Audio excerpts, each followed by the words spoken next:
Vamos lá. Podemos? Então, como eu falei, eu achei que era legal começar falando da conservação da energia mecânica.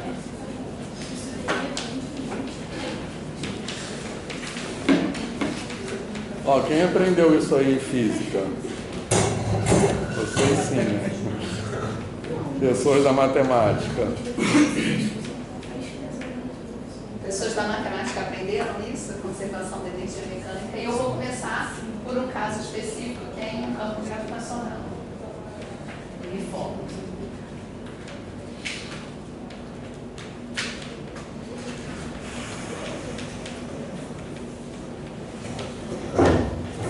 E aí a palavra-chave aqui por enquanto é uniforme, né? Isso que eu ia perguntar. Porque o que acontece em um campo uniforme, né? A força é constante.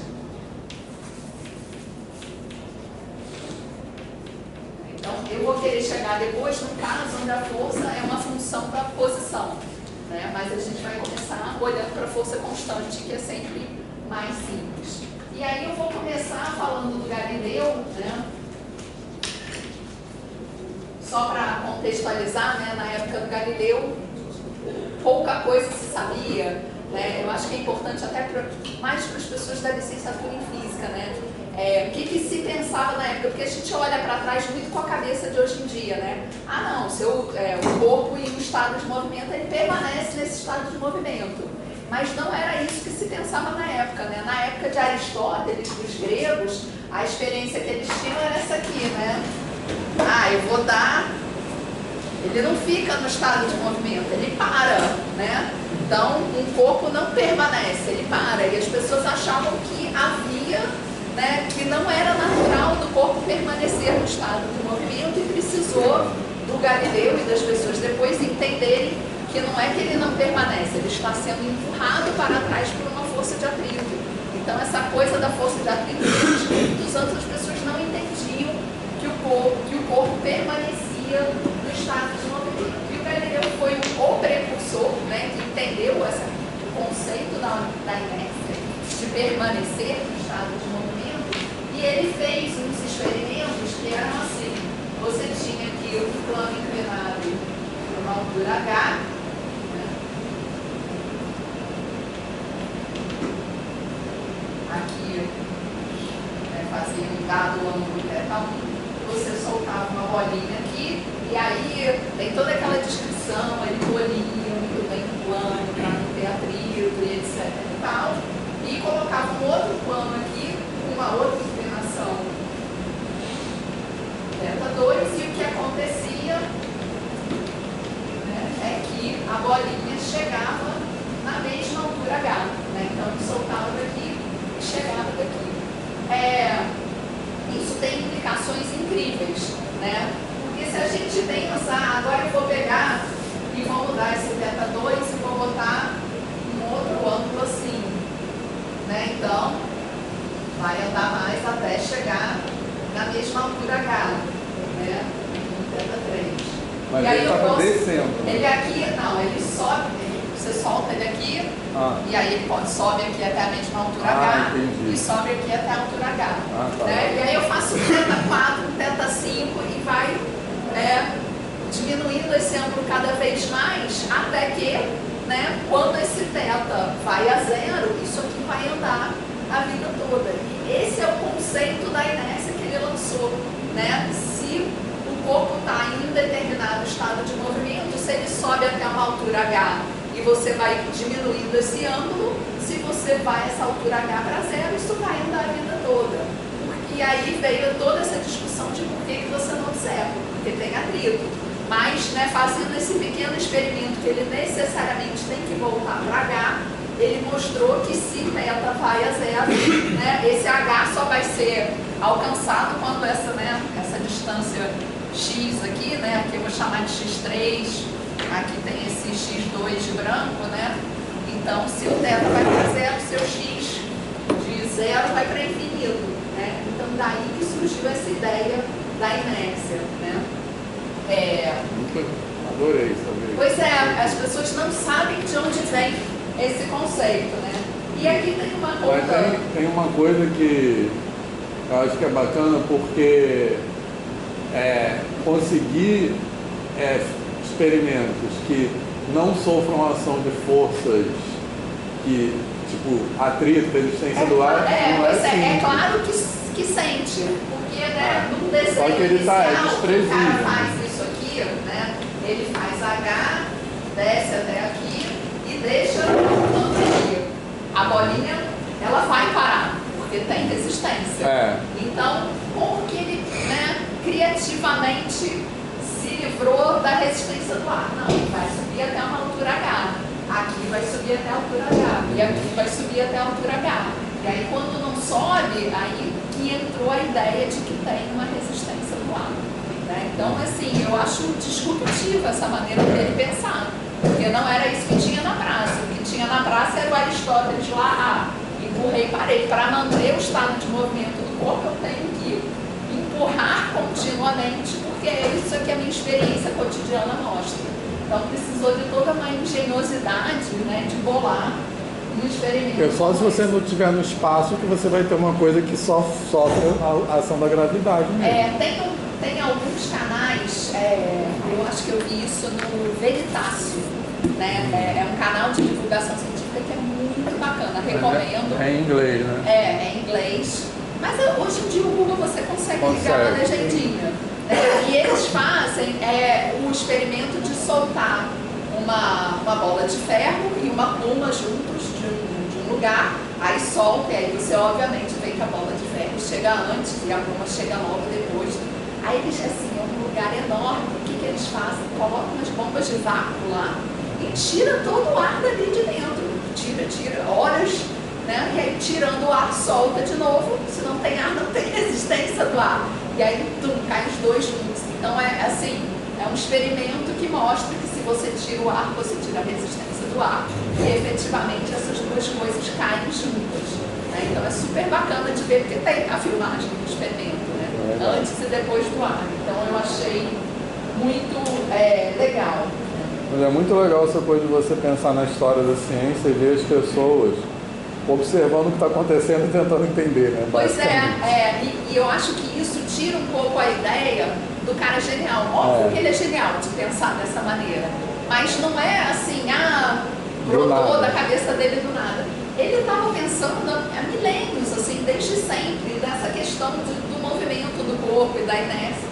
E assim, certamente essa não foi a primeira tentativa dele de experimento para explicar, Então ele fez vários e quando ele chegou aqui, ele conseguiu entender isso, E aí, a gente consegue entender isso aqui, se eu tenho, isso a gente vai discutir também, essa bolinha, em vez de ela estar no plano inclinado, a bolinha simplesmente vai cair aqui de uma altura H, uma queda livre, Então, eu posso dizer que essa aqui é minha altura 0, essa aqui é minha altura 1, então H, vamos dizer 0, aqui está a minha origem, meu eixo está para cá, E isso é uma coisa que às vezes confunde os alunos, especialmente no ensino médio, porque a gente tende a apontar o eixo para cima, mas a gravidade G, que Galileu não conhecia na época, ela, nesse sistema ela está apontando para baixo.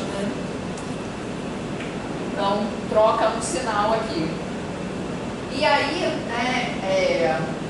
daqui, a gente pode dizer, se eu solto a minha bolinha aqui com uma velocidade, solto a partir do repouso, com que velocidade ela vai chegar aqui embaixo, e esse sinal de menos vem porque a gravidade está para baixo, e aqui o H é a altura que ela cai. Eu posso, isso aqui, vocês sabem de onde vem isso aqui? Não. Isso aqui é a famosa, V2 é igual a V02 mais 2A delta X. Essa aqui é a equação de Torricelli, vocês já viram falar disso? Não. Vocês sabem de onde vem isso? Isso eu acho que é outra coisa, as pessoas não falam disso. Ela é tão entranhada na nossa cabeça que a gente não discute também solta uma bolinha, que tipo de movimento é? Sob a ação da gravidade. É um movimento acelerado. Né? Então, se ele é acelerado, a velocidade dele tem essa cara aqui. Né? Acelera. Certo. E se a velocidade tem essa cara, como que tem que ser a posição variando no tempo? Polinômio de grau 2. Um polinômio de grau 2, né?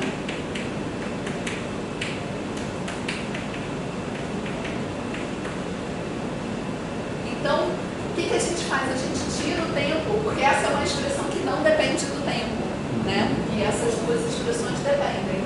Então, daqui, né? Você tira o tempo e aí você coloca ele aqui, né? Então, Ele pega e substitui uma na outra. Né? faz isso. E aí aqui você fica com V0. Daqui a pouco a gente arruma isso tudo. Tá.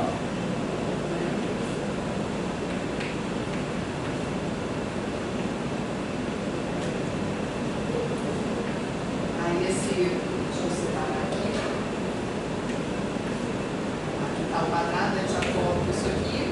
E aí a gente só rearruma, né? Vou passar esse, tem A aqui e tem A aqui, né? Então, fica o 2 e o A para cá, x menos x0. Aqui vai ficar V0, V menos V0. E tem um 2 que eu botei aqui, então vou ter que colocar aqui, né? E aqui.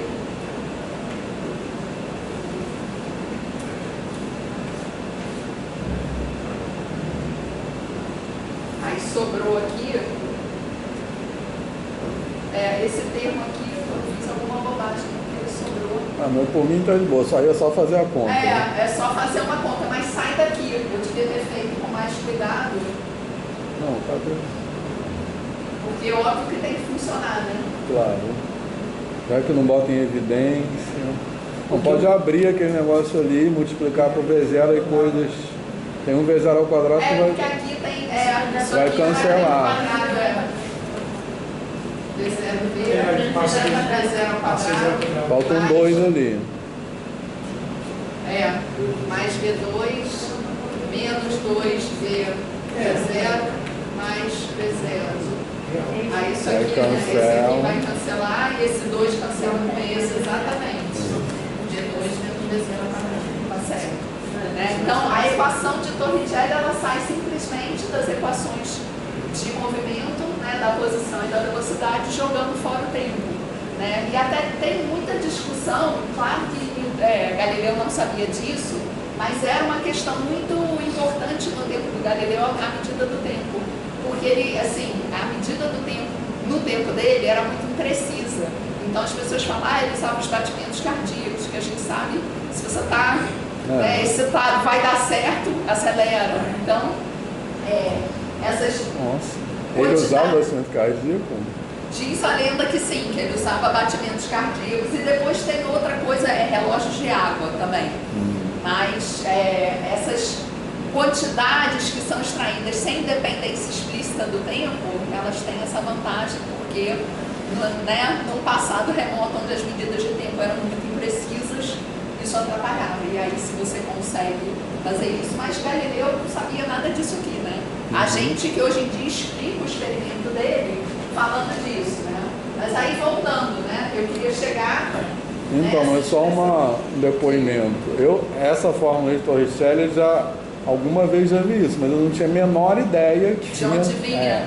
Vem daí. Uma coisa elementar. É uma coisa elementar, vem, né, da linearidade da relação da velocidade com a aceleração e de que, porque isso aqui também depende disso, que isso aqui é integral disso aqui, né? Então, essa relação tem que ser quadrática, você tira o tempo e chega na equação de Torricelli. Que para esse caso específico, onde, né, a aceleração é menos g, né, fica com essa cara daqui. E aí eu vou mexer nisso aqui mais um pouquinho. Acho que eu vou apagar. Você está andando para cá? Tô. Vou apagar aqui o desenho de Galileu. Acho que todo mundo já entendeu o ponto do desenho dele, né? do experimento dele.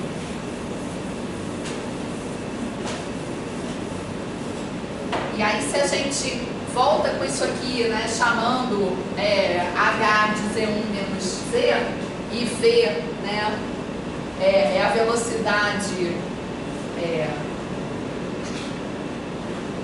eu vou chamar V de 1, a velocidade em H1, né?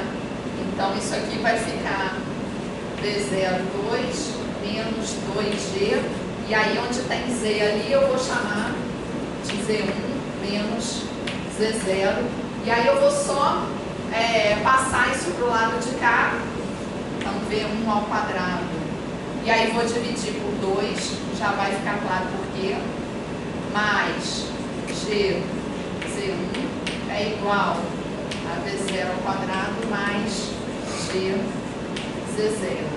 E isso aqui é a base da conservação da energia, né? O que isso aqui está me dizendo? Que se eu pego a velocidade ao quadrado dividido por 2, numa dada posição 1, e somo a ela g vezes essa posição, isso não vai mudar. Se eu vou para um ponto 0, ou para um ponto 2, ou para um ponto n, né, eu vou sempre encontrar a velocidade naquela posição mais g sobre z vezes z0. Né? E a conservação da energia. Isso aí que é energia. Isso aqui, na verdade, não. A energia mecânica, a gente escreve como sendo 1/2 da massa vezes a velocidade ao quadrado. Então, para ter energia, a gente multiplica pela massa mais mgz. E isso aqui é o que a gente chama de energia potencial cinética, e isso aqui é energia potencial gravitacional, porque a gente está falando desse caso específico, que não é o caso que a gente quer falar, mas eu achei que era legal falar disso, porque tem, né, toda essa discussão de como se chegou a isso e desse contexto histórico. Mas aí Beleza? tem forças que são conservativas e não conservativas. Então, vamos falar disso agora, né? A força gravitacional é uma força conservativa, e a força que a gente vai falar também, que é a força da mola, que dá origem ao movimento oscilatório, também é uma força conservativa. Mas para falar de forças conservativas, eu vou falar de trabalho. Que a gente já usou como exemplo, né? O falou de força debaixo da água e tal. Então, o trabalho daí de x0 até x1, né, vai ser F de x1 menos x0, nesse caso que a força não depende, né, é uma força constante, e vai ser igual à variação da energia cinética.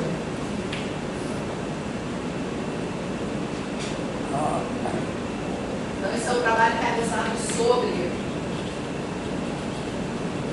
Esse negócio que você falou até ali é como se chegou historicamente na ideia de conservação de energia mesmo. Então, mais ou menos, né? Assim, essa ideia aqui, ela está um pouco embutida no experimento do Galileu, mas ele não tinha G, ele não tinha V2, ele não sabia essas coisas. Mas ele já percebeu que tem algo que se conserva? Ou... Então, isso também é uma discussão histórica que é bem bacana, porque não é nem do Galileu, é bem depois, né? A gente não vai falar hoje aqui, mas uma quantidade que é super importante na física é o momento linear, que é MV, que sai também, né? A gente pode escrever as leis de Newton, além de escrever como MA, a gente pode escrever como a derivada do momento linear com relação ao tempo. É uma forma de escrever. Então, esse é um conceito muito central na mecânica, e o Newton achava que esse era o conceito mais importante. Mas o Leibniz achava que era isso aqui. Ele não sabia que tinha esse fator de 2 aqui, e ele chamava isso de vis-viva. Né? E que essa era a real medida do movimento de um corpo. E assim, era meio bate-boca, né, dos dois, e o Newton não. A real medida é a quantidade de movimento, né, que a gente chama de momento linear, mas em vários livros de escola chama de quantidade de movimento, dando a entender que é uma medida do movimento do corpo. Né? Diga. Então isso que eu ia perguntar, se a pessoa está chamando de...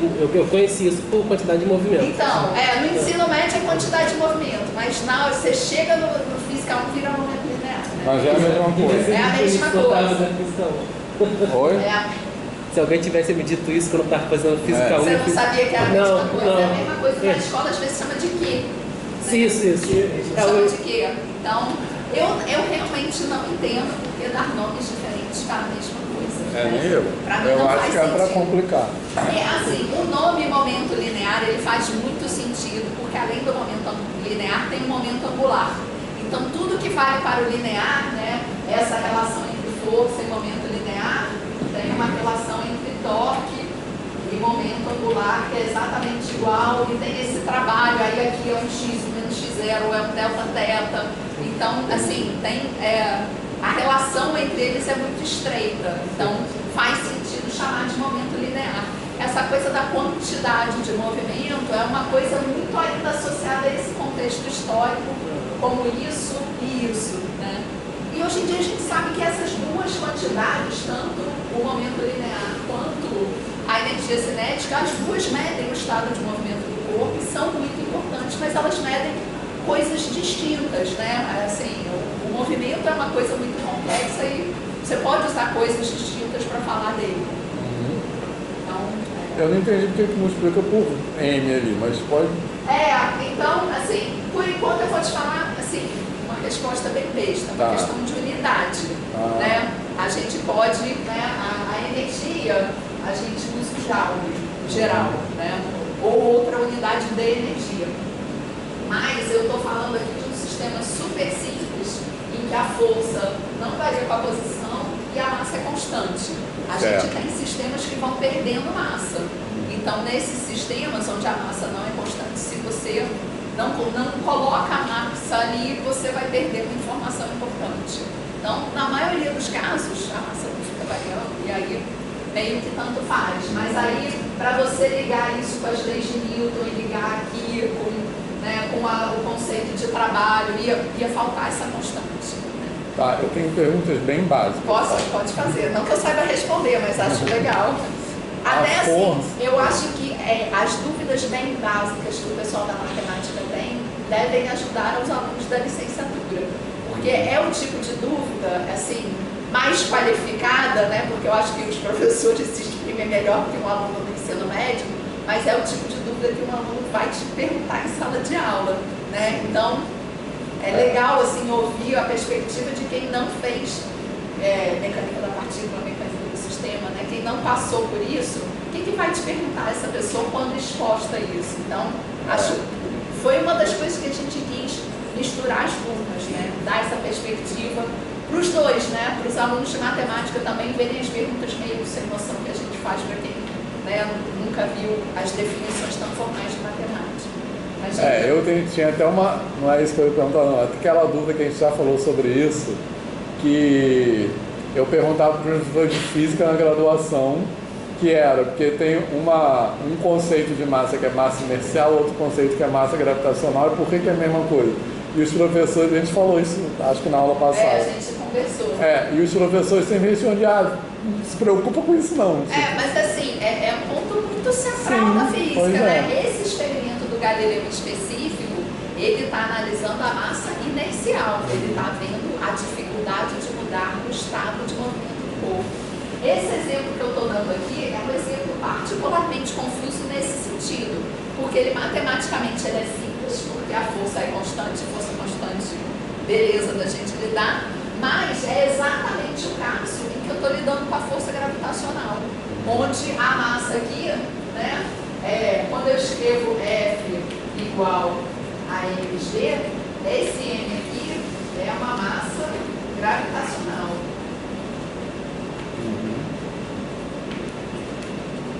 E quando eu escrevo F igual a ma, isso aqui é uma massa inercial.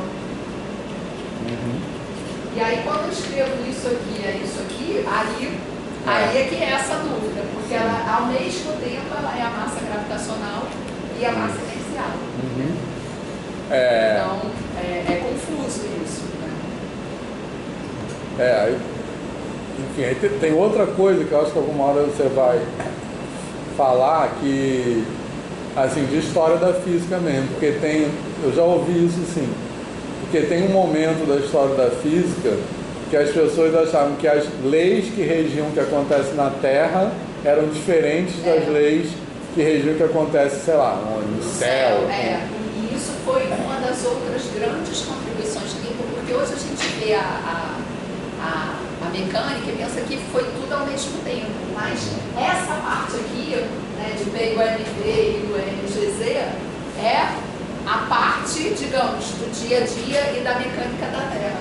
Eu não ia falar disso agora, mas eu posso fazer um parênteses. Mas a pergunta que eu ia fazer nem era essa, mas vamos em frente. Porque assim, no caso acho que foi o Newton, né, que alguém que percebeu que a força que fazia a maçã cair é a mesma que fazia as órbitas dos planetas, né? Assim. Então, essa aqui é a força da gravidade, né?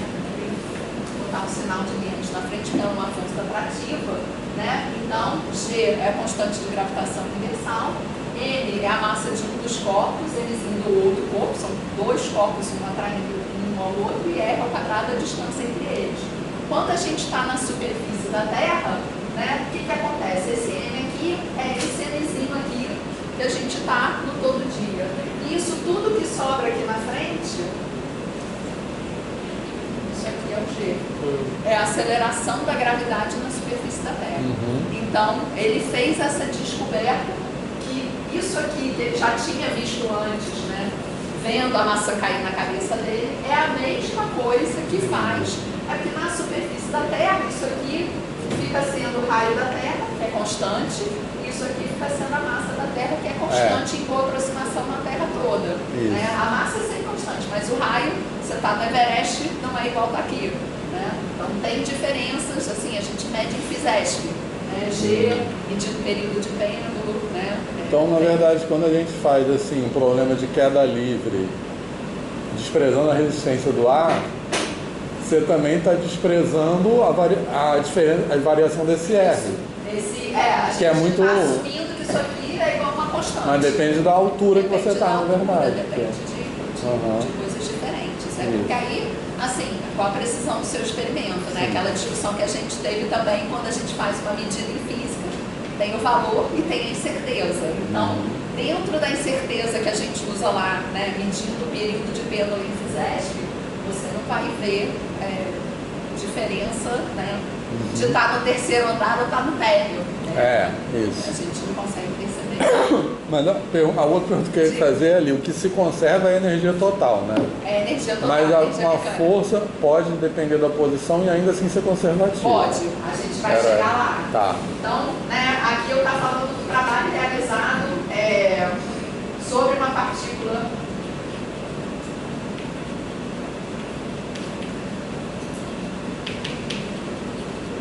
Aí aqui sobre a ação, né, de uma força F constante, né? Então é simplesmente a força vezes o quanto que ela andou por conta dessa força. E aí a gente vai entrar agora no caso mais bacana, que é como você falou, a força variável, mas não qualquer força variável, né? Uma força que ela depende de X. Né? Então, a gente estava comentando no intervalo, né, que no curso de mecânica clássica, que o bacharelado vê, né, tem assim, a gente sai da força constante, aí primeiro vai para força dependente da posição, força dependente da velocidade, força dependente do tempo. Cada um desses problemas tem as suas dificuldades, as peculiaridades, até matemáticas, de como tratar.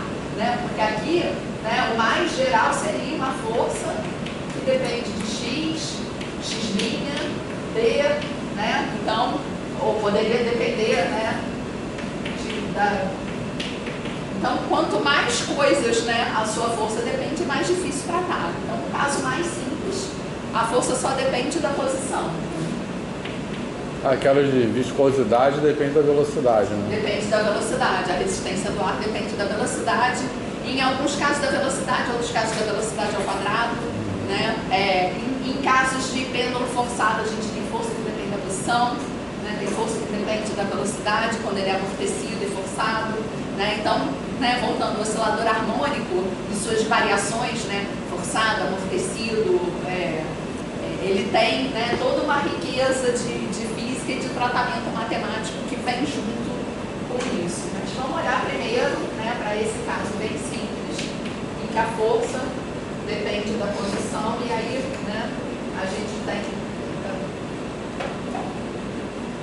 tem um gráfico aqui qualquer, né, dessa variação da força com a posição. E aí, se a gente quer fazer como fez aqui, né, saber o trabalho de x1 até x0, então a gente começa aqui, parece que tem uma coisa diferente, né? Então, aqui eu tenho x0, aqui eu tenho x1, e aí, né, o que está aqui de baixo, né, isso aqui vai ser o trabalho para ir de x0 até x1. Né? Eu não desenhei aqui, né, mas nesse caso em que a força é constante, é a mesma coisa, né? Se a gente faz esse desenho aqui, a força é constante, aqui eu tenho x0 e aqui eu tenho x1, e aí essa área aqui de baixo dessa curva é o trabalho, né, que é o F vezes a largura da base. E quando não é constante, é a área debaixo da curva da mesma maneira. Então, isso aí é o teorema fundamental do cálculo, estão reconhecendo. Né? Quer dizer, o conceito de integral, na verdade. Porque quando você tem uma área, tipo aquela ali, onde a altura é constante, a área a gente pode pensar como se estiver deslizando a altura em relação à base, né, digamos assim. Quando a altura é constante, isso é o produto. Quando a altura não é constante, é integral. Então você vai acumulando uma grandeza em relação à variação da outra. No livro do Moisés, que os alunos assim, ou ame ou deixo, né? Eu gosto, porque eu acho que ele faz nessa parte da sua cara de que não gosta muito, nessa parte quem fez ele? Fez uma cara assim, faz todo um contexto histórico de discutir Galileu e lá no diálogo sobre duas novas ciências e, né, do experimento. Então acho que ele teve essa preocupação de fazer isso, mas quando ele discute o trabalho de uma força variável, ele começa com essa ideia, né? Vai dividindo de x0 até um pedacinho e vai somando, né, essas areazinhas e vai aproximando aqui, né? E eu acho que isso aqui é muito mais intuitivo para entender a ideia de integral do que o que é visto numa aula de cálculo. Porque você entende inicialmente, hoje eu falei correndão, né? Mas assim, quando a gente está em Física 1 ou Física da Partícula, é uma aula inteira só o trabalho de uma força constante, discute bastante. Na aula seguinte, né, menciona isso aqui, nem faz muita conta, mas as pessoas entendem que é a área debaixo da curva. Isso é Física 1. Tá. Então, porque aí que eu acho que integral, a área, na verdade, a gente sempre fala de integral como área, mas a área é uma representação. Na verdade, no caso, ela representa o trabalho, então a ideia de acumulação, que é a ideia mais geral. Você faz esse trabalho para chegar daqui até aqui, mais esse trabalho vai citando mais um pedacinho de trabalho, mais um tantinho de trabalho, né? Isso fica representado pela área debaixo da curva, mas é a soma dos pequenos trabalhos que você faz ao longo do caminho que vão te levar a isso. Então, o trabalho é a acumulação da força ao longo da trajetória, na verdade. E você representa geometricamente como área. Mas aí quando em cálculo 1 fala que a integral é a área, eu acho que isso assim estreita um pouco, sabe? Pode ser,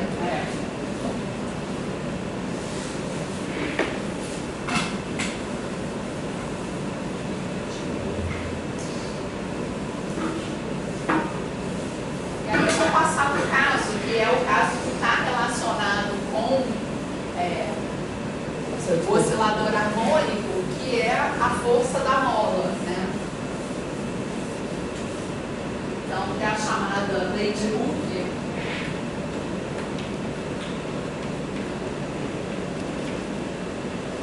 que diz isso aqui, né? Quando a gente tem uma mola, a força de uma coisa presa na ponta da mola se comporta dessa maneira, né? K é a chamada constante da mola, né? E aqui a gente tem que ver, né? K vai ter unidade de Newton por metro, então é uma constante.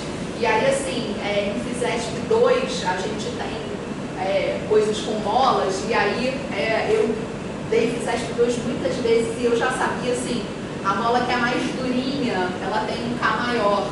A mola que é mais molinha, ela tem um K menor. Ela está medindo o quanto a mola resiste à mudança. E esse sinal de menos aqui diz que a mola puxa você de volta quando você distende ela. E aí se a gente faz um gráfico, né? Vocês lembram disso? Da força como função de x, né? Qual a cara disso aqui? É uma reta com inclinação negativa e passando pela origem. Isso aqui é o meu menos kx. E aí, para calcular o trabalho aqui, eu começo em x0, vou até o x1 e vai ser isso aqui, né? Então, esse aqui é o trabalho para ir de x0 até x1. E aí, que cara vai ter isso? Então, o meu F eu já vou substituir por menos kx, né, de x0 até x1, e aí fica aqui menos k x1 ao quadrado sobre 2, vou deixar esse. Então, essa é uma força que traz de volta, né, e ela depende do trabalho do quadrado da posição.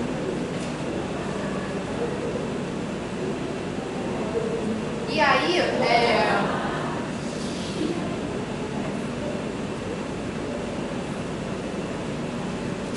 vou fazer uma conta aqui para mostrar a relação entre a energia, o trabalho e a energia cinética, né?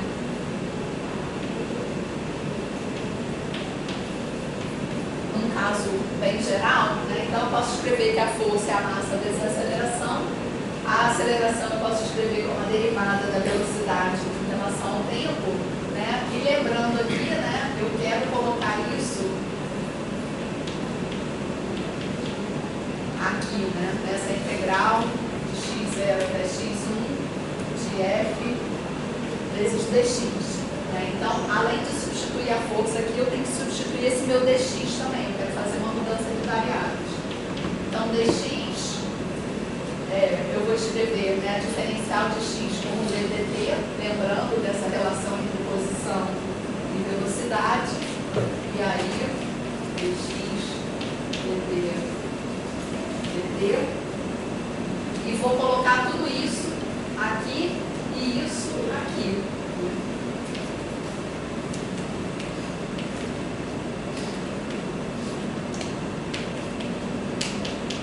Então, primeiro eu vou colocar a força.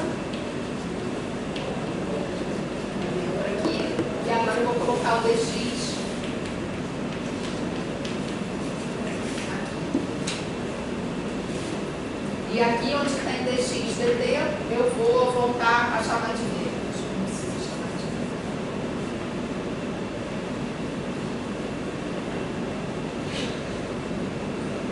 E aqui, né, eu fiz uma mudança de variáveis e eu vou dizer, então, que x de t0 é esse x0 e x de t1 é o que eu chamei de x1. Então, aqui eu vou trocar.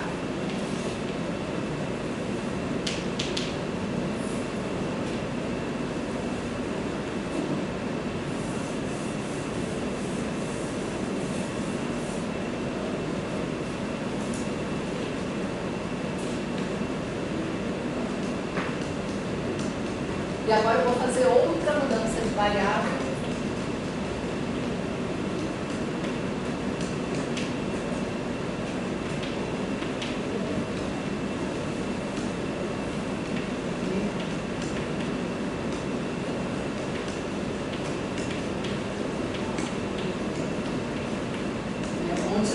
de dV sobre dt sobre vezes dt, eu vou passar a chamar só de dV, e aí a mesma coisa, né? Onde eu tenho V de D0, eu vou chamar D0, e onde eu tenho V de D1, eu vou chamar D1. E aí, finalmente,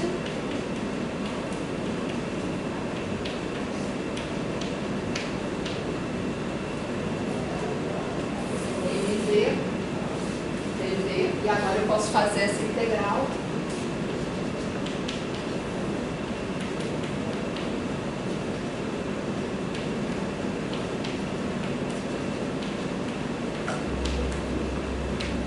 Isso aqui é a variação da energia cinética.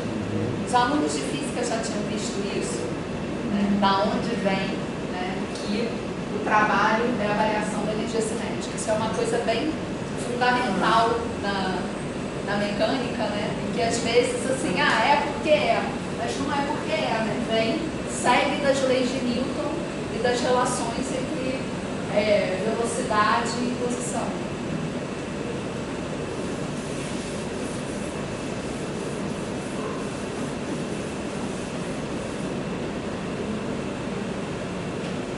Então, voltando, né? A gente tinha comentado, né, que a energia mecânica se conserva, então se ela se conserva, a variação dela é zero, e se ela é composta, né, por uma energia cinética mais uma energia potencial, então a soma dessas variações tem que se cancelar, então ΔT tem que ser necessariamente menos ΔU. Enquanto uma cresce, a outra diminui. E se a gente coloca, então, isso junto com o trabalho, né?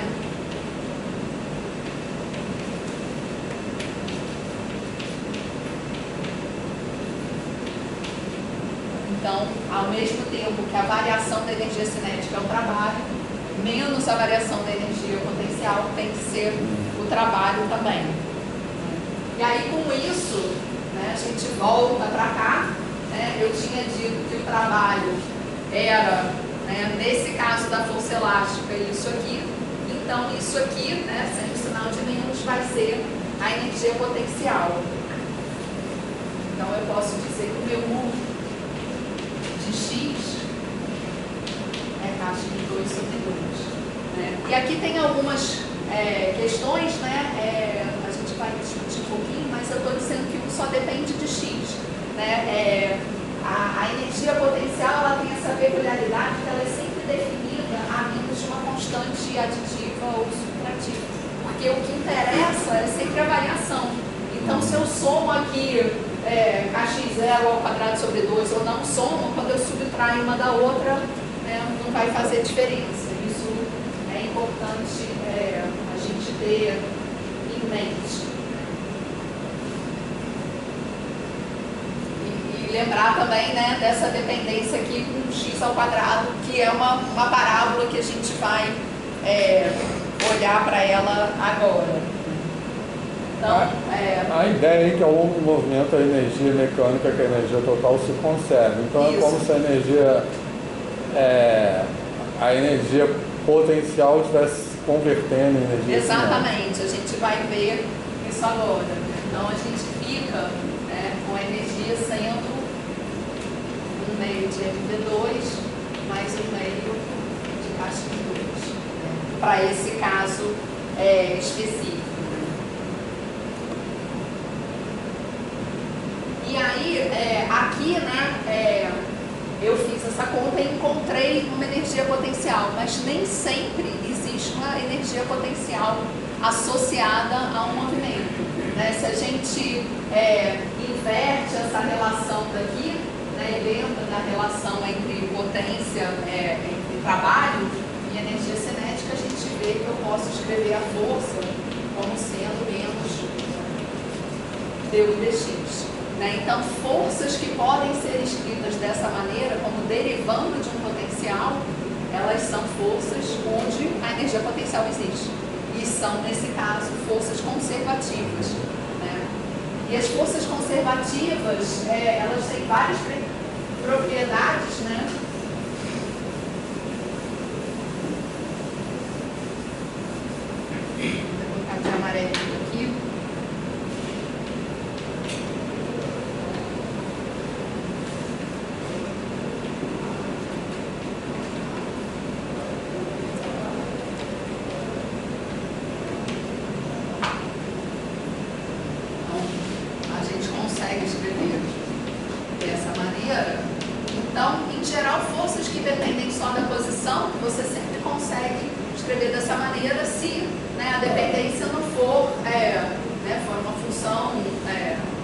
comportada, diferenciável, né? Isso sempre vale. E o que acontece quando a gente tem forças conservativas, né, é que o trabalho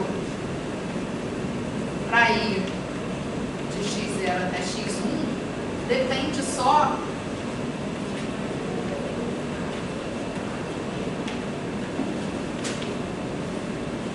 de x0 e x1.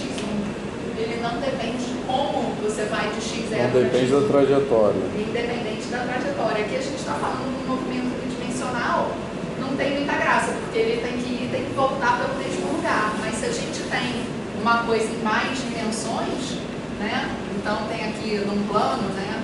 Botar aqui x e y, né? Se ele sai daqui, né? E volta para cá, né? O trabalho para vir por aqui ou por aqui é sempre igual. E se ele é igual para vir aqui, ele troca de sinal ao vir para cá e o trabalho em qualquer ciclo fechado tem que ser zero. Esse é o teorema fundamental do cálculo integral de linha. Que a gente vai falar depois. Pois é.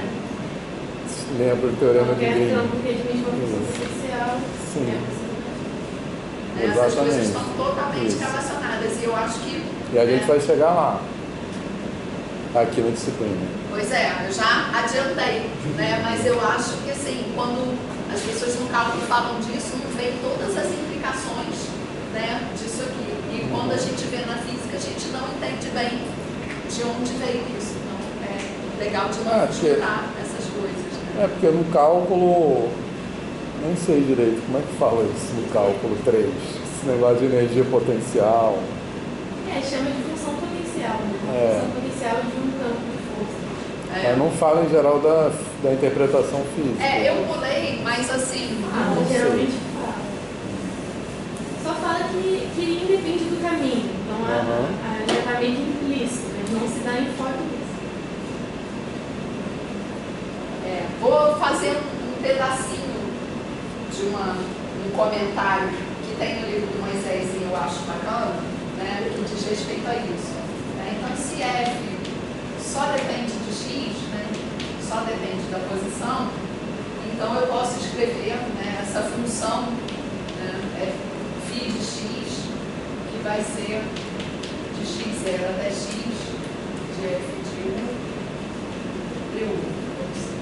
Né? Então, ela vai depender só dos tempos aqui de integração e aqui é uma variável muda de integração. Então, eu defino essa função dessa maneira. E eu posso fazer, né, um φ de x2 menos φ de x1. Né? E aí, o φ de x2, então, vai ser de x0 até x2 de f de u. Menos o φ de x1 de x0 até x1 de f de 1 du. E aí eu posso trocar aqui esse sinal, né? Aqui eu boto mais, e aqui eu boto x0 e aqui eu boto x1. Né? E aí se eu coloco, né, isso aqui, né, troco essa ordem de integração. A ordem de integração não, né? Eu troco essas duas aqui, fica claro que eu estou assumindo, né, que x1 vai dar 9 x2, isso aqui, né, então eu consigo escrever isso dessa maneira e isso aqui, né, se eu volto para trás, né, o meu de x é menos esse φ que eu defini aqui.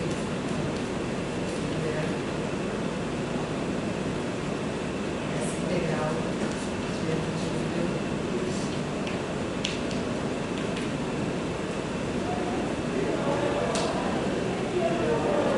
Perguntas até aqui? Não? Eu já fiz algumas. Pois é, tem que ter você para animar, mas ninguém perguntas. Acho que eu vou voltar para cá, porque eu vou fazer um desenho que eu vou discutir tempo, né? Então, se a gente tem uma força que só só depende da posição e depende de uma forma qualquer, né? A gente pode pensar no gráfico da posição da força como função da posição, que tem uma forma qualquer. Eu inicialmente vou desenhar uma coisa com essa cara para a gente discutir alguns pontos especiais nesse gráfico, né? Primeira coisa assim, que a gente pode ver... E aí que tem a ver com a aproximação por parábola. Isso, né? Mas antes de falar da aproximação por parábola, tem algumas discussões que eu acho interessantes de que como é o movimento de uma partícula submetida a uma força que tem essa cara. Aí, primeira coisa, eu consigo dizer o movimento só olhando para esse gráfico ou eu preciso de mais alguma outra informação? Eu não sei. Né? Se eu falo, né, essa é uma força conservativa, porque ela só depende de x, então eu posso escolher isso dessa maneira, mas para eu descrever um movimento, uma outra coisa que eu preciso saber é qual é a energia do corpo, né? E eu sei que a energia é constante, né? A energia mecânica se conserva. Então, vou chutar aqui que inicialmente meu corpo tem essa energia E. E aí, quando eu olho, né, para esse gráfico agora com essa informação, eu consigo falar alguma coisa sobre o estado de movimento do corpo. A primeira coisa, né, o corpo pode estar, então vou dividir aqui em regiões, né? Vou chamar aqui de x1, aqui de x2, aqui de x3. E aí, esse corpo pode estar em qualquer lugar aqui, ou tem regiões onde ele pode estar e regiões onde ele não pode estar. O que vocês me dizem?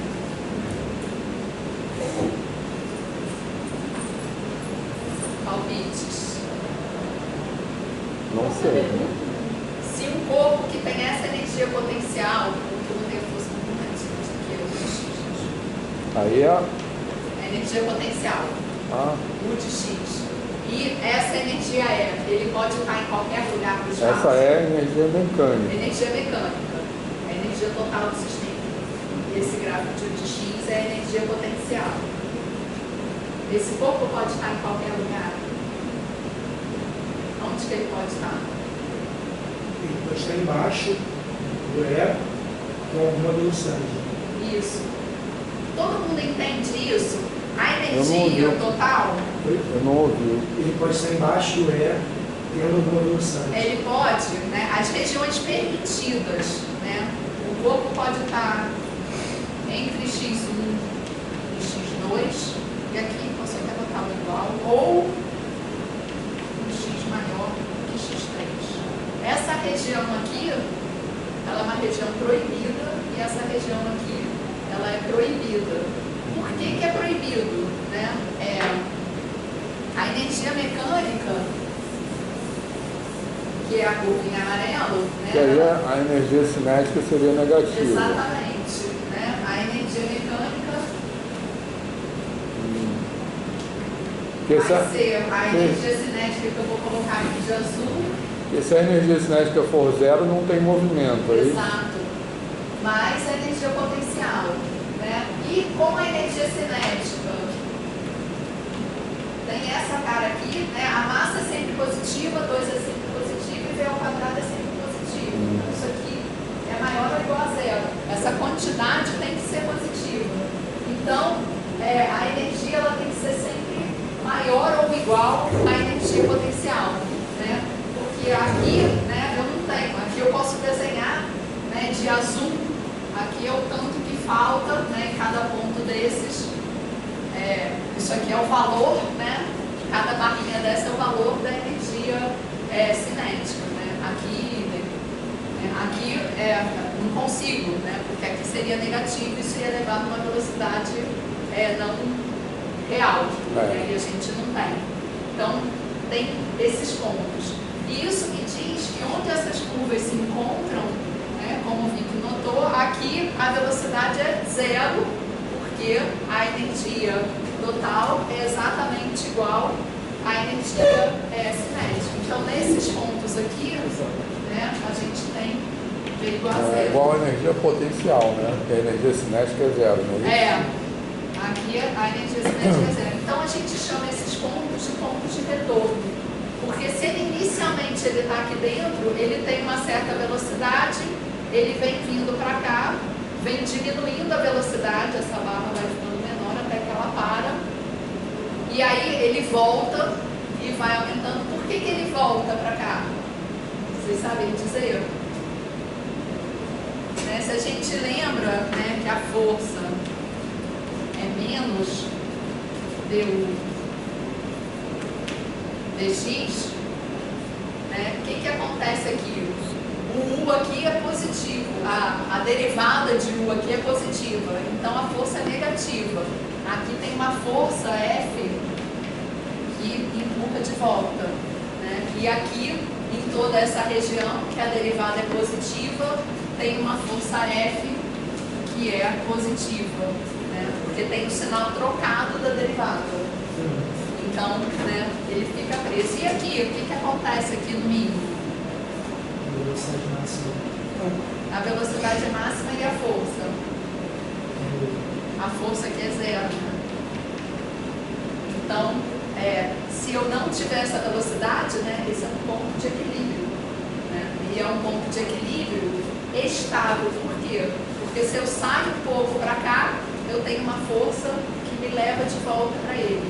Enquanto se eu saio para o lado de cá, eu tenho uma força negativa que me traz de volta aqui. Né? Se eu tivesse uma energia maior, vou botar aqui,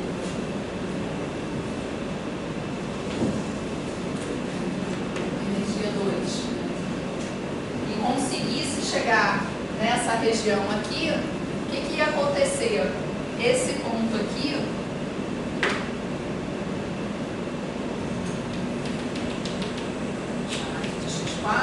né, também é um ponto onde a força é zero, né, porque ali é o máximo.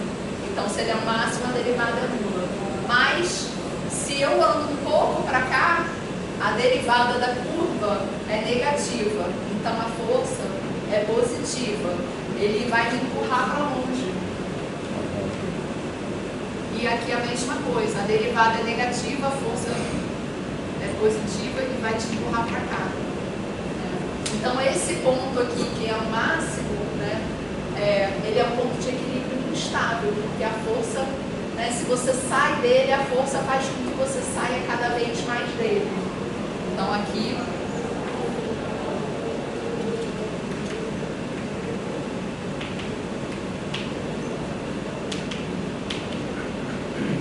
e aqui, né,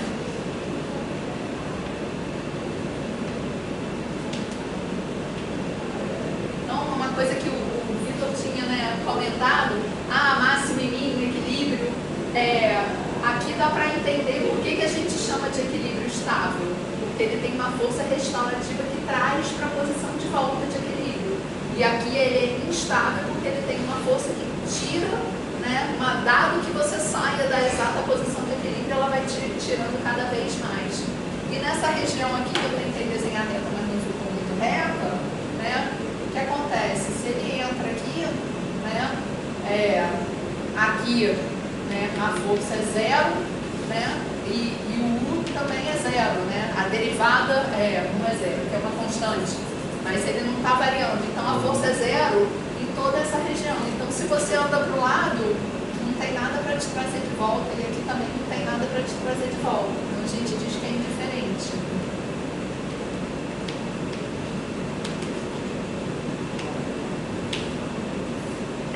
Claro isso? Perguntas? E se for um ponto de inflexão, aí de um lado ele empurra para se esse ponto onde a derivada for zero. Tipo esse ponto aqui onde mudou, né? Aí vai depender da energia, mas assim, o movimento em si, ele ser um ponto de inflexão, não faz com que ele seja um ponto de equilíbrio, né? Eu acho que o professor Val diz, vamos supor que essa tem uma dúvida que eu até tenho. Essa função potencial, ela sai da onde? Eu posso escolher essa função? Eu ia perguntar então, isso também. Eu desenhei uma da minha cabeça. Agora eu vou desenhar um caso específico, que é a lei de Hooke, né? Que é a força... Mas só antes disso. Vamos supor que essa função é uma função única que passa pela origem. Então ela tem um ponto de inflexão, e nesse ponto de inflexão a derivada é zero. Por um lado, a força está empurrando de volta para o ponto, e no outro Caso lado... você achar um sistema físico que tem como energia potencial, uma força, uma função pública que passa pela origem. Passar pela origem ou não é o de menos, porque você pode trasladar. pode estar em qualquer lugar, mas achar uma função pública que é o Mas tá, vamos supor que eu faça a barra, eu construo uma rampa em formato de função pública e eu coloco uma bolinha exatamente naquele pontinho de... Aquilo ali é um ponto de equilíbrio, né? Porque ali a força é zero. Mas não é aquele equilíbrio estável nem equilíbrio instável, porque por um lado ele é isso, né? É porque esse desenho aí, Tereza, que você fez, é um ponto, porque um ponto de inflexão, a derivada primeira pode não ser zero. Nesse caso aí, não é. Mas pode ter um... ponto de inflexão. Aqui o ponto de inflexão sem derivada zero. Isso, mas você pode ter um ponto de inflexão tipo X3, é isso que ele está falando, que a derivada é zero. Uma coisa assim, né?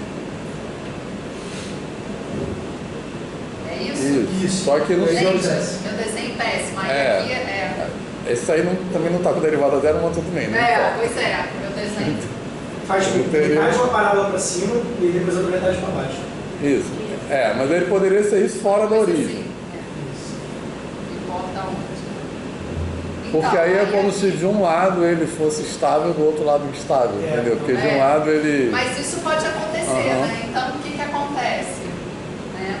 Aqui o X, né? Se ele anda para cá, né? Então ele está aqui, ele está em equilíbrio. Se ele anda para lá, ele volta. Ele tem uma força restauradora. E se ele anda para cá, ele vai toda a vida. Então ele é um ponto de equilíbrio que de um lado é estável e do outro é instável. Né? É um caso ultra peculiar que os matemáticos conseguem imaginar. Então, mas só para... É um equilíbrio mais equilíbrio. Porque em sistemas dinâmicos a gente chama de um ponto em célula, né? Que é quando você exatamente atrai por um lado e repele pelo outro. Mas assim, só para também juntar com o que eu estava falando na primeira parte da aula,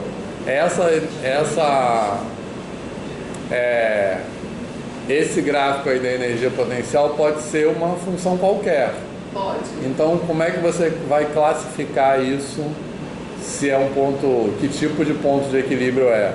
Aí que você vai olhar para que força está atuando, né? Como eu fiz aqui. Ele sai daqui, essa força empurra de volta, ou essa força empurra para mais longe, né? Então aqui, né?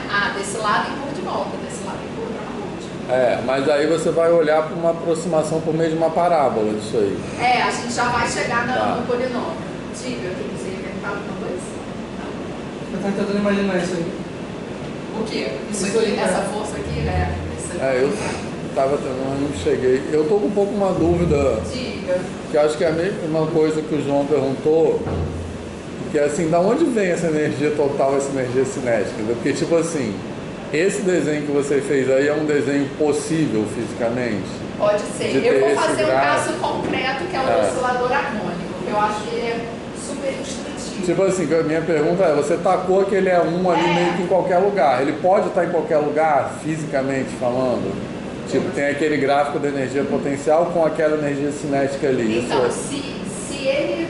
Energia cinética não, qualquer energia... Tem essa energia potencial de branco e essa energia total é 1, ele não pode estar aqui, nem pode estar aqui. Mas esse desenho desse gráfico é realista. Pode acontecer isso numa situação física? Pode, né? Isso aqui é o que a gente chama de uma barreira de potencial. Né? E o corpo não tem energia o suficiente para atravessar essa barreira de potencial. Você pode pensar até assim, num carrinho, numa montanha-russa. Né? Ele vem, se ele não vem lá de cima, se ele vem solto daqui, ele chega aqui, ele vai voltar e vai ficar. Ele não consegue atravessar e ir para cá. Mas, olha que barato, se esse sistema for um sistema quântico, ele pode fazer o que a gente chama de tunelamento quântico e atravessar de lá para cá. Tunelamento quântico é isso, que é um salto quântico. É um salto, ele atravessa uma região de potencial maior do que ele tem. Mas isso meio que só pode, porque não foi provado o contrário.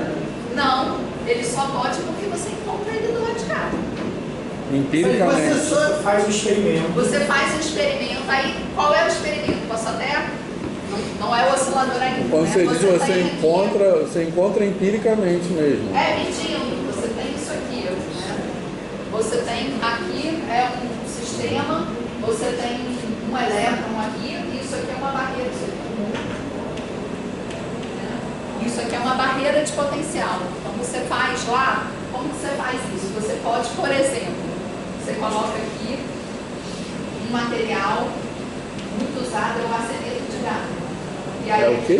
arseneto de galho. Tá. Você pega o elemento arsênio, esse elemento de galho, e aí aqui você faz uma junção, você bota arseneto de galho e alumínio.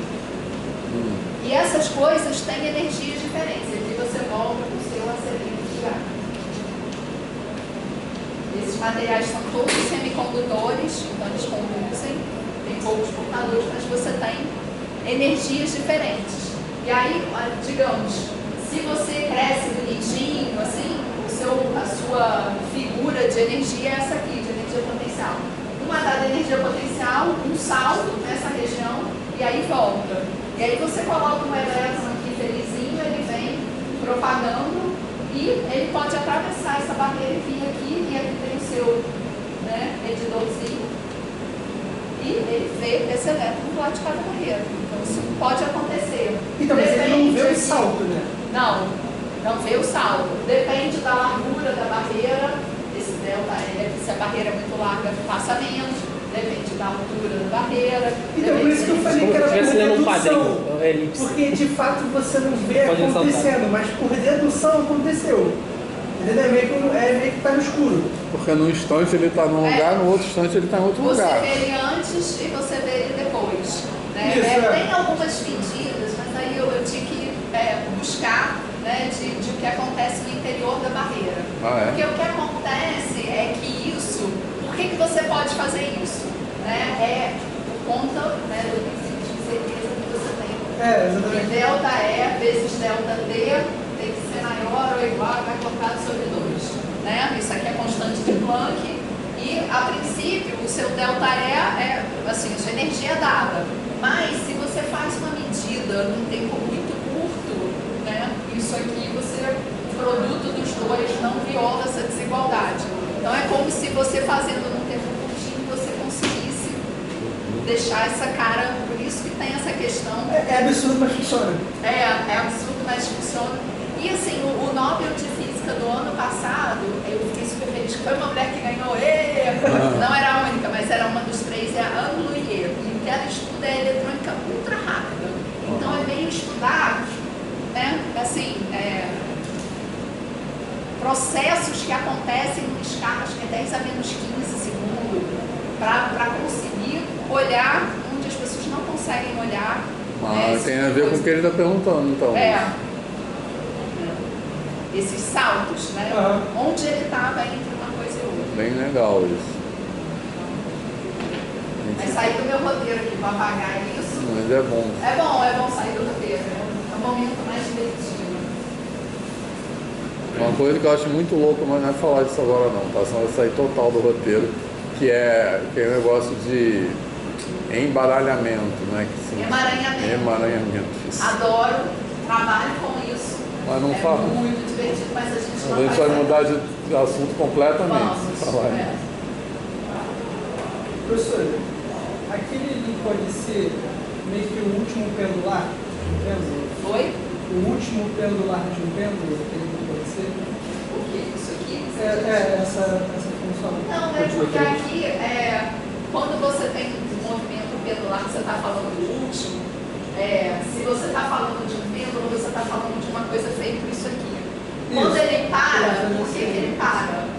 Porque tem um atrito. Se tem um atrito, não é conservativo. E aí nada disso para. Entendeu? Perfeito. Essa que é a questão do movimento com atrito.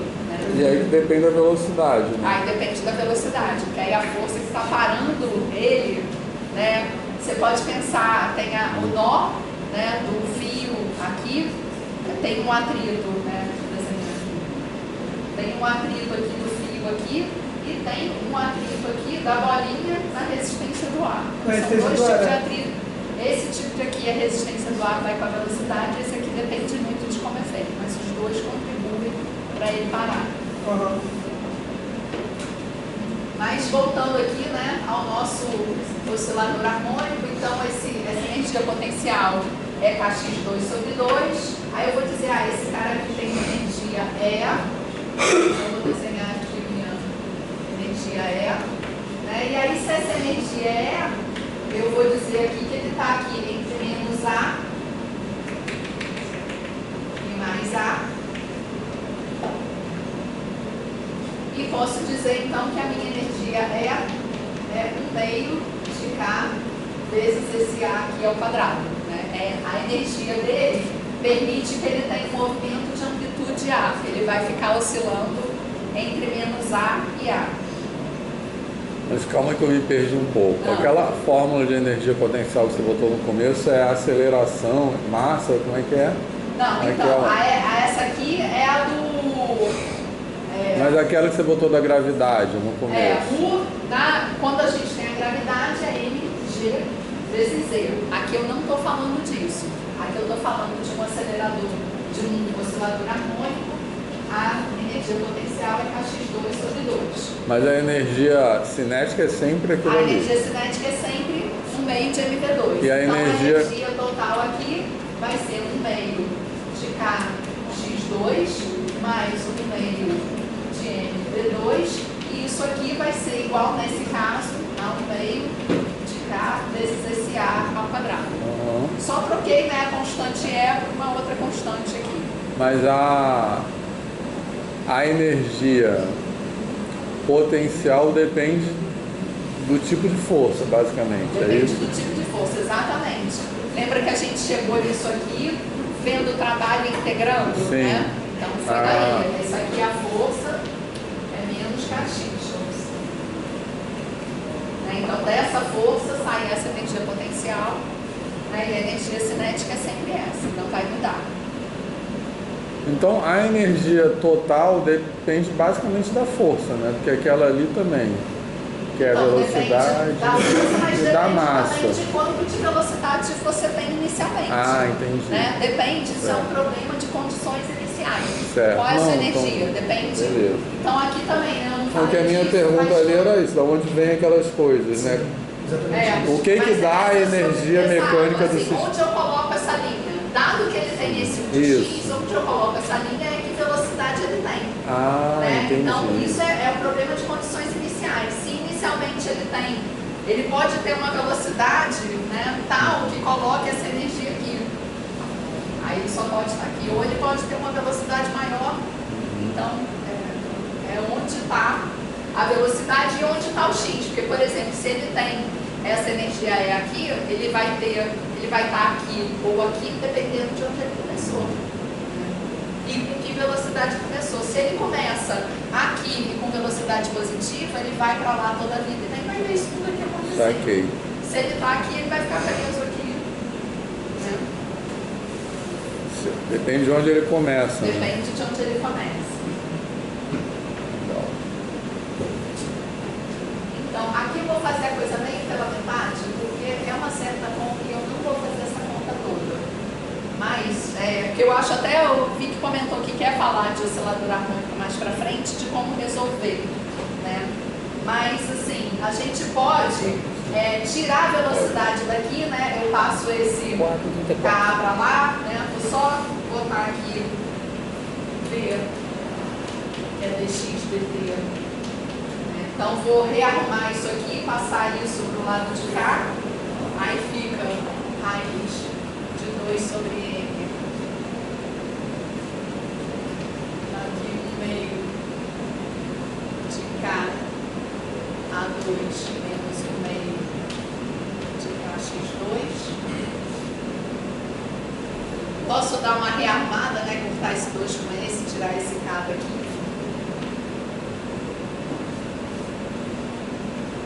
E aí é legal que já aparece esse K sobre M aqui, que ele é importante.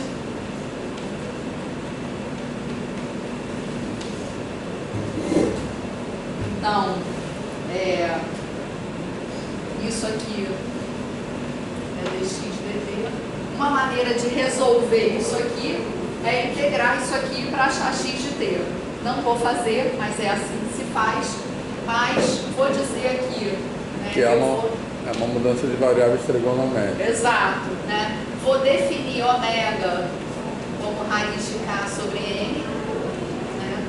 Essa aqui é a frequência natural do meu sistema, e se eu tivesse feito essa conta, eu ia encontrar no x de t uma amplitude A, que é essa aí, seno de ômega t mais uma fase inicial φ zero, né? Vai depender da posição inicial, né? Esse ômega é essa frequência aqui, e V, que é dx dt, fica sendo lá cosseno de zero. E aí, como eu tenho x e tenho V, eu posso achar a energia potencial, que é kx2 sobre 2, e a energia cinética, que é o meio de mv2 sobre 2. Né? E a gente pode fazer esses gráficos, para fazer um pouco de cuidado.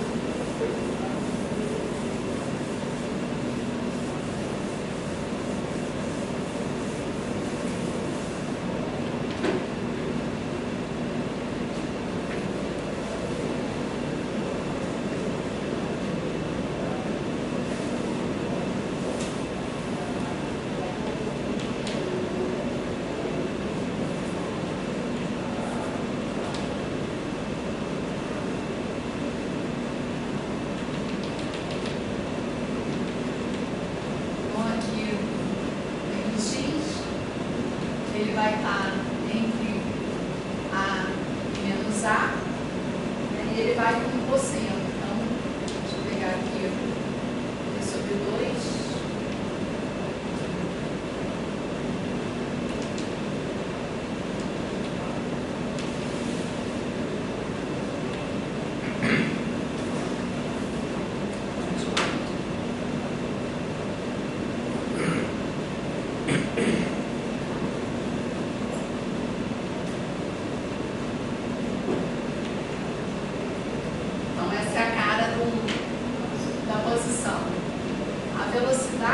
Vai estar entre menos ômega A e mais ômega A, e aí a velocidade vai com cosseno. Então,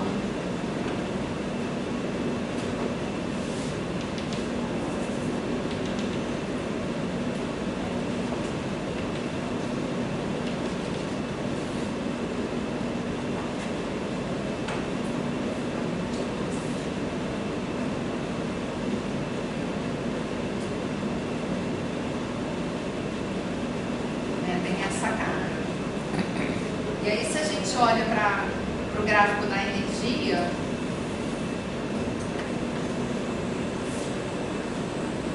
bom, a energia total é constante, né? A gente já sabe disso. Esse valor é aqui. Mas a gente pode olhar a energia, vou botar a potencial de azul, né? Que é a kx2 sobre 2. E aí é o quadrado disso aqui, né? Então vai oscilar aqui de zero até. Então quando isso é zero, aqui é zero. Quando ali é máximo, aqui é máximo.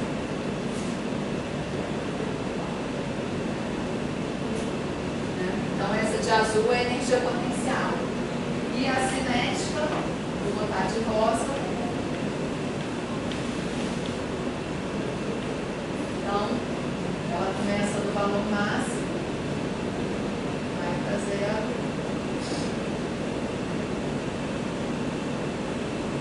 Aí fiz aqui alguns períodos, né? Mas dá para ver aqui que elas ficam trocando, né? Porque a soma tem que dar aquilo. A soma tem que dar constante. E aí, finalmente, vou chegar, né, na série de Taylor ou na polinômio de Taylor, né? Que é por que isso é tão importante, né? Então, eu mostrei os resultados, né? Mas o fato da gente conseguir essa equação e resolver integrando não é a melhor maneira possível de resolver, mas a gente saber, né, que a posição vai com seno e a velocidade com cosseno, e aqui, claro, depende de uma face. Se você fizer a face de π sobre 2, inverte, mas que eles estão defasados de π sobre 2, né, o seno e o cosseno, e por conta disso, a energia cinética e a energia potencial, a gente consegue encontrar uma equação, né, para a posição, para a velocidade, para a energia potencial e para a energia cinética. A gente sempre tende, né, quando tem um problema muito difícil, a tentar chegar nisso. Né? Então,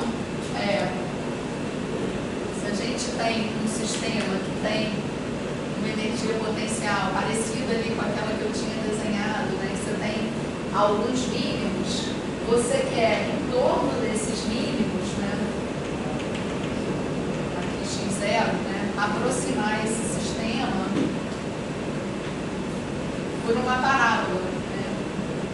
Por quê? Porque quando é uma parábola, é isso aqui eu sei fazer. Né? Então, finalmente chegando na série de Taylor, né, o que a gente vai fazer é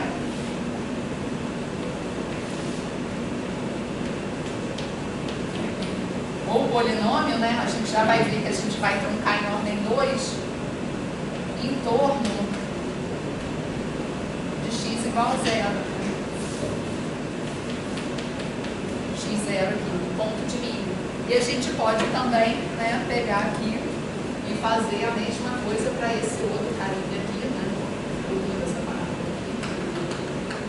Então, tantos quantos são os mínimos que você tem, você pode aproximar no entorno desse mínimo por uma parábola para chegar no movimento oscilatório. E aquele outro que é o máximo. E o máximo também, você pode fazer isso. Poderia, mas aí o máximo não é ponto de tanto interesse, porque ele não recai no oscilador harmônico. Né? Então, assim, ele não é atrator. O máximo é só uma barreira entre um mínimo e outro mínimo. E aí, o que a gente faz aqui? Né? Exatamente o que fez, né? Quer dizer, aí quando você aproxima isso com uma palavra, você está vendo que localmente ele se comporta próximo como um oscilador harmônico em torno de x0 e aqui em torno de x1. Né? Então eu vou dizer que o meu U de x, né, vai ser U de x0 mais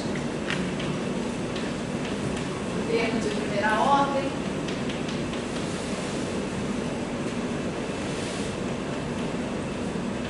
mais o termo de segunda ordem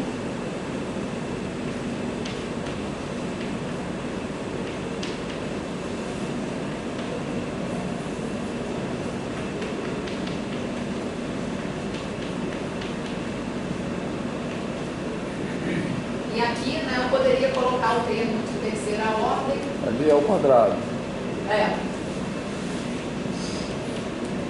O 6, o Vitor já mostrou de onde vem. E aqui, né, eu poderia continuar a série indo em frente. E aí vamos olhar para cada um desses termos aqui. Né? O primeiro termo é esse U de x0, que vem a ser, né, o valor de U aqui de x0. Né? Isso aqui é o meu U de x0. Como a gente já discutiu algumas vezes, né, a energia potencial ela é definida a menos de uma constante arbitrária, então aditiva. Então, tanto faz, eu posso jogar isso fora porque só me interessa o comportamento dele aqui. Então, isso aqui, apesar de não ser zero, joguei fora. Esse termo aqui, o que acontece? x0. É zero. É zero. Joguei fora também. Esse termo aqui, a princípio, não, mas em geral, né, na física, a gente trunca no primeiro termo não nulo. Claro que aqui é um termo não nulo, mas é um termo que não contém física nele. Né? Então a gente vai, né, parar aqui no polinômio, né, no polinômio de Taylor de ordem 2. Mas a gente pode olhar um pouco o que é isso aqui. Né? Por que você pode truncar? Porque você está x menos x0 é um número pequeno. Exato. Então, quanto maior a potência, ao cubo, quanto maior o expoente, então, né, joguei fora. menos relevante isso aí é.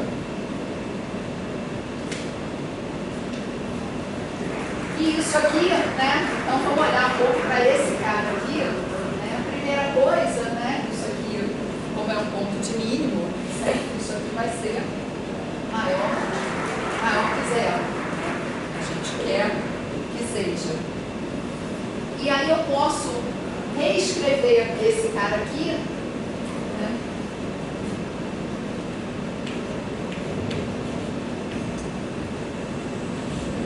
No x igual a x0, eu digo na marra, né? Eu defino que isso aqui é o meu k. Né? Então eu volto exatamente para onde eu estava antes, que eu já apaguei, obviamente, mas o meu u de x fica sendo, né, um k efetivo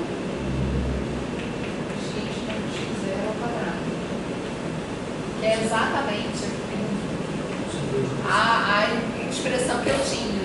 Né? Então a gente vê, né, que tem uma interpretação física importante essa derivada segunda em torno aqui, né, desse polinômio, em torno do mínimo, né, a constante do termo de segunda ordem aqui.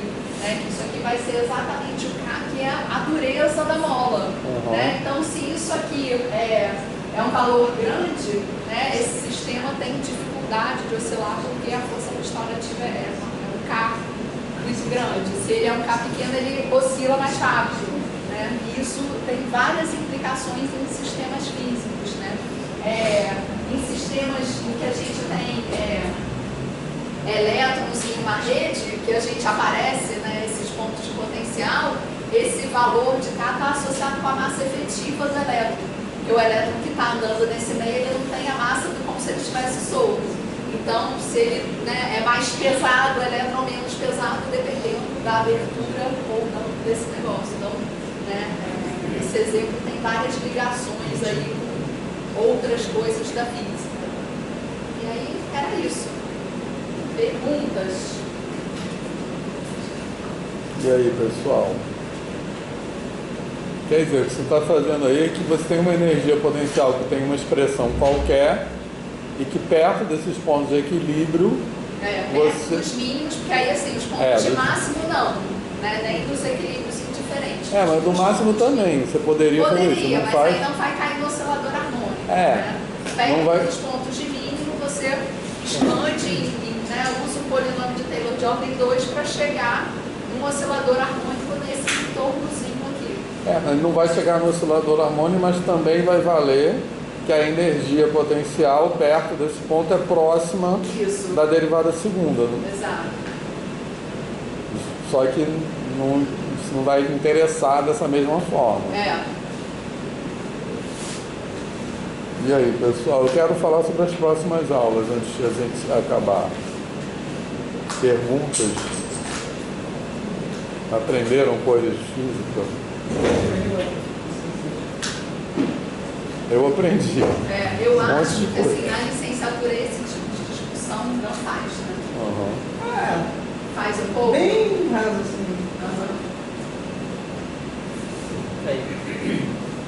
Na física que eu consegui na licenciatura em matemática, não. Zero. E eu vou dizer, esse tipo de discussão aqui não faz nem em física, não. Isso aqui faz no curso de mecânica clássica. Eu já dei mecânica algumas vezes, eu gosto de dar o curso de mecânica clássica. Então, essa coisa de fazer expansão em série de Taylor dessas curvas e... Acho que em tópicos.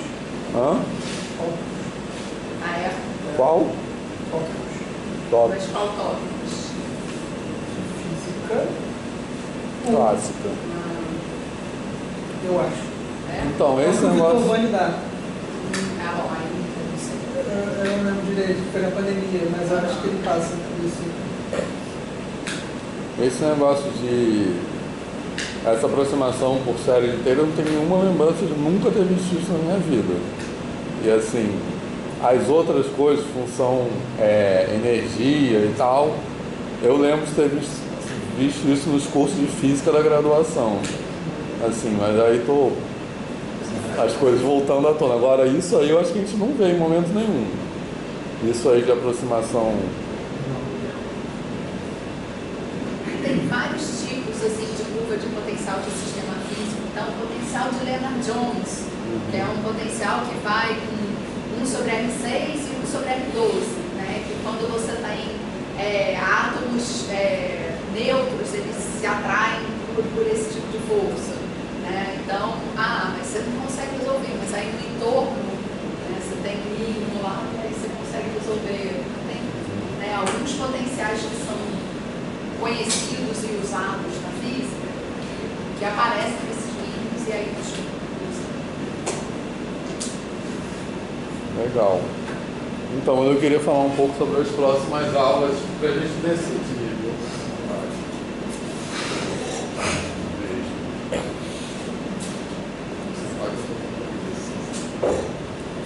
É assim, Acho que eu vou pegar uma cadeira, mas não sei.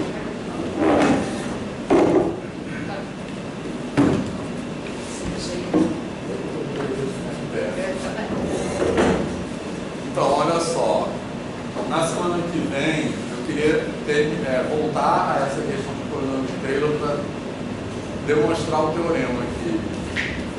Falta demonstrar que é aquele teorema que mostra o limite do x menos o x menos x elevado a n.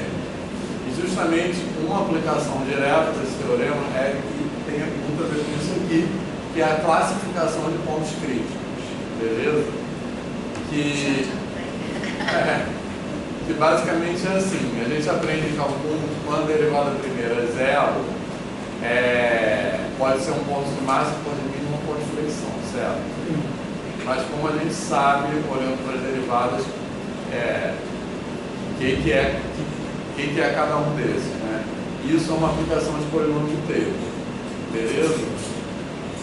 E aí, eu quero falar também algumas coisas sobre aquelas regras que a gente vê, regra da cadeia, que a gente vê em cálculo 1 também, de uma outra forma, de uma forma muito diferente do que se vê em cálculo 1, mais geométrica. Aí é uma parte mais operacional mesmo, bem de matemática mesmo. Não, só porque necessariamente eu falo porque a gente vê esse cálculo também é operacional totalmente. A gente tem uma explicação devida pelo menos geométrica. Então, exatamente, é isso que eu quero falar, de uma forma menos operacional, entendeu? Tipo assim, que é, por exemplo, a regra da cadeia. Na verdade, é principalmente a regra da cadeia que eu quero falar. A regra da cadeia, você, quando tem uma função composta, você multiplica as derivadas, beleza? Por que multiplica? Na verdade, é porque é como se você estivesse fazendo uma mudança de variáveis, certo? Então, um pouco isso que eu quero falar geometricamente. E aí isso vai juntar mais na frente também com mudança de variáveis integral. Você multiplica. Então, a aula que vem seria isso. Dá para terminar por nome de Taylor e falar essas coisas. Beleza, pessoal? Certo? Depois, aí eu acho, quais são as outras coisas que a gente pode falar? Aí eu acho que já que a gente começou a falar isso, depois dessa aula que vem, que é meio... algumas coisas assim, são meio para fechar coisas que nós já falamos. Aí eu acho que a gente podia falar de equações diferenciais de segunda ordem, que é o oscilador harmônico. O que vocês acham? Vocês viram resolução de equações diferenciais já viram uma disciplina? Né? Então, assim, que você resolve aquela equação linear de segunda ordem, que é ax' ax duas linhas mais bx' mais 6x igual a zero ou igual a uma outra coisa, e isso aí é o oscilador harmônico. Você pode esse x duas linhas é a aceleração, aí o termo 6x é essa constante da mola, que é proporcional à posição, e você pode ter uma força de amortecimento que é proporcional à derivada. Aí você chega nessa equação completa, e aí como é que você resolve isso? Você acha legal? Falar de os físicos resolvem isso, é outra parada, porque não é uma coisa formal, né? Assim, é o que a gente chama de ansatz. Você dá um chute. Então, o chute funciona. E aí tem essa propriedade, se ela é solução, vai resolver. Se não é solução, então a gente faz assim da mesa. Então, mas aí vai ser legal, porque na matemática a gente chega a isso com um caminho completamente diferente.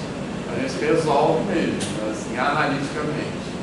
Assim, poderia resolver fazendo aquela integral, mas não é assim que a gente faz. A gente sabe assim, a função, ela é proporcional à segunda derivada dela. Então, qual é a função cuja segunda derivada é proporcional à mesma? Aí, senos e cossenos exponenciais, ponto. É isso. Então, mas é até um pouco isso que a gente faz na graduação quando tem uma equação diferencial assim. X' igual a KX, né? Uma equação de ordem primeira ordem, no caso. Aí você fala assim, qual é a função que tem essa característica exponencial? Que a derivada é proporcional à própria função. Então você chuta exatamente isso. Isso é um caminho também, beleza, pessoal? Mas a gente também pode resolver sem fazer esse chute.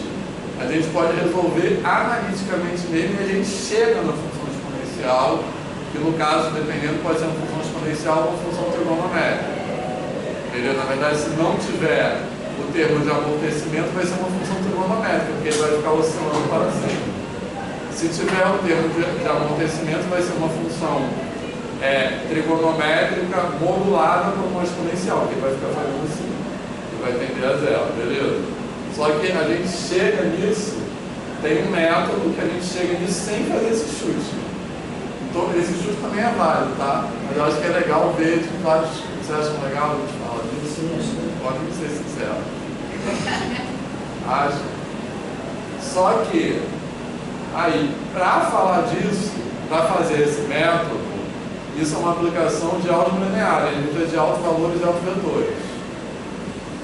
Beleza? Vocês já viram isso, autovalores e autovetores? Tá, você, por exemplo, já viu? Então a gente faria uma revisão de revisão, se eu não tem problema, tá?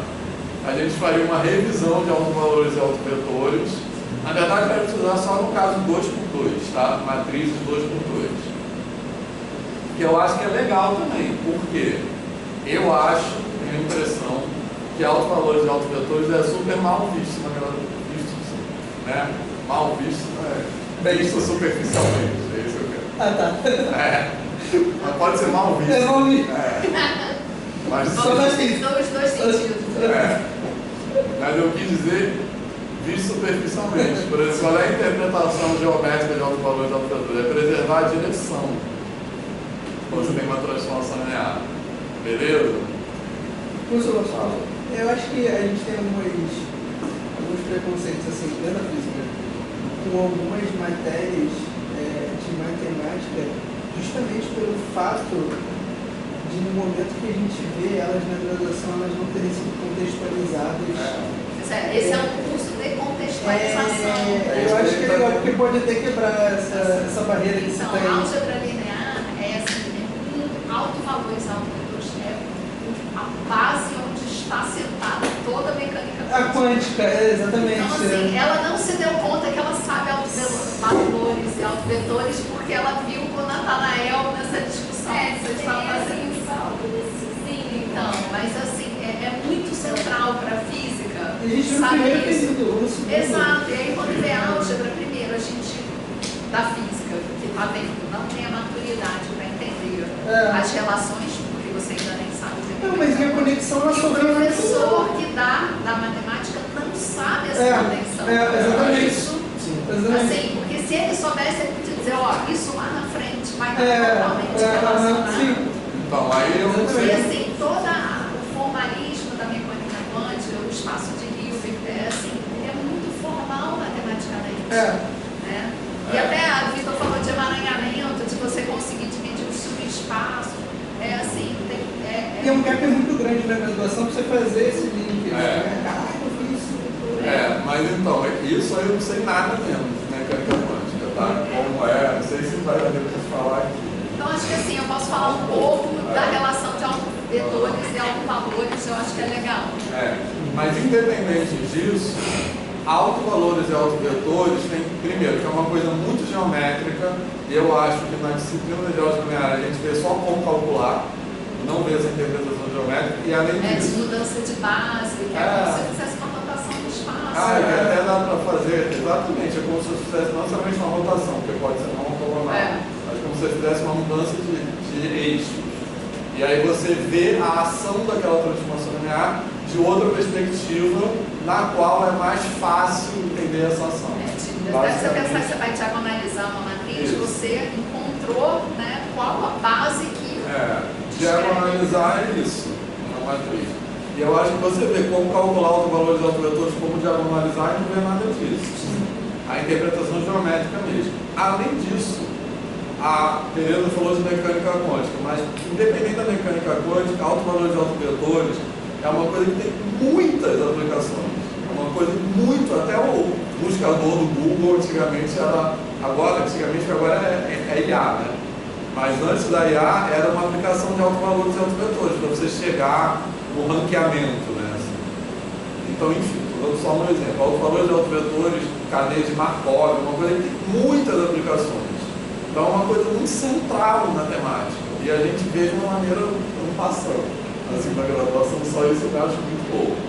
Então, eu acho que outra vantagem, digamos assim, da gente falar da equação, das equações diferenciais de segunda ordem, a gente aproveita para falar de autovalores de autovetores. Vocês acham legal isso? Então, aí seria uma aula, acho que seria uma aula só para falar de autovalores de autovetores e outra aula para falar da aplicação dessas equações diferenciais. Na verdade, não é nem equações diferenciais de segunda ordem, pode ser de ordem qualquer. Mas aí a conta é mais complicada. Mas, porque uma coisa que eu gosto de fazer com essa disciplina, que o Matheus estava falando, de como isso é desconectado, mas dentro da matemática, da graduação em matemática, uma coisa que eu acho muito louca é que a álgebra linear é desconectada do cálculo. Entendeu? Você vê álgebra linear e vê cálculo. Então, isso é uma conexão também entre álgebra linear e cálculo. Eu acho que é legal a gente ter. Beleza? Bom, aí depois disso, uma coisa que eu faço nessa, que é uma coisa assim, que é a construção da função exponencial, tá? Que é uma coisa que eu acho que é legal, mas é trabalhosa. Então, para fazer mesmo, demoraria mais de uma aula. Mas eu acho que é importante a gente ver um pouco, assim, sem todos os detalhes, que a função exponencial de logaritmo também é uma coisa que tem muita aplicação física e tem muita aplicação em muitos lugares, né? Assim. E a gente vê também exponencial e logaritmo de uma forma coxambrada, né? Então, eu falaria sobre isso, acho legal também. E depois... Isso não dá tempo. Porque pela conta isso estava lá, vai demorar mais, mas estava indo no fim de maio. Mas tem meio de junho já para falar isso. E aí tem a derivada, até o final de maio, aí tem a derivada no RN, beleza? Que aí já vai encaminhar nessa direção. Porque aí a gente vai revisitar, digamos assim, as ideias.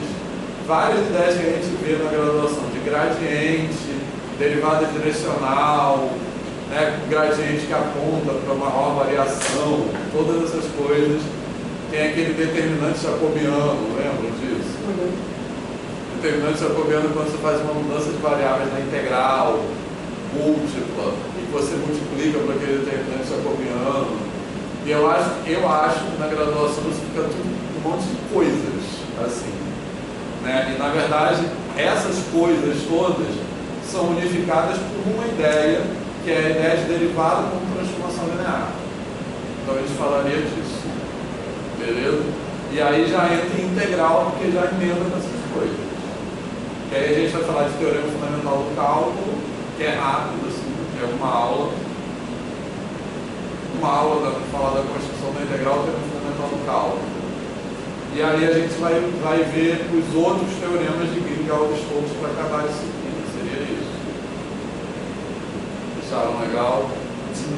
E a ideia do teorema de Green-Gauss-Stokes, que na verdade a ideia de todo, vamos dizer assim, teorema fundamental do cálculo, teorema de Green-Gauss-Stokes, são teoremas que são de uma mesma família, digamos assim, né?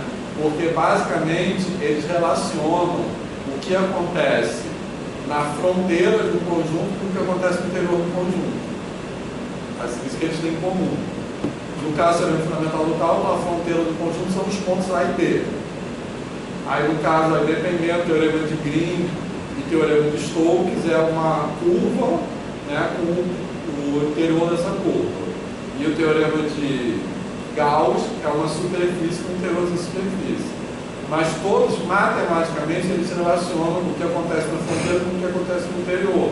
E o que faz essa relação é alguma ideia de derivada, que no caso do teorema fundamental do cálculo é a derivada mesmo, e no outro é o rotacional divergente. Beleza? Certo? E aí, cada coisa dessas tem suas várias interpretações físicas. Ele terminaria isso assim, não diria nem que são interpretações físicas, são motivações. Porque é isso que a gente está falando, essas coisas vieram todas juntas. Então esse é o plano. O que vocês acham? Tá bom assim? Podem falar sinceramente. Ah? Aí você fala. Cálculo 2 e 3, função 2 e 3, com mais poucos mecânicos. Um pouco ambicioso, né? É bem cálculo 2 e 3.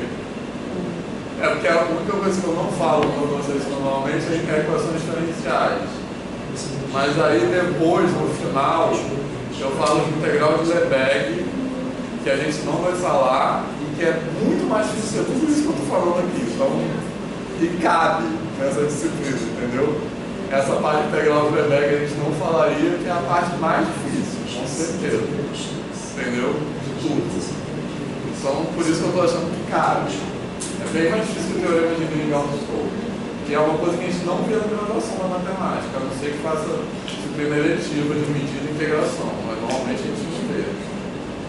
Beleza? Então é isso.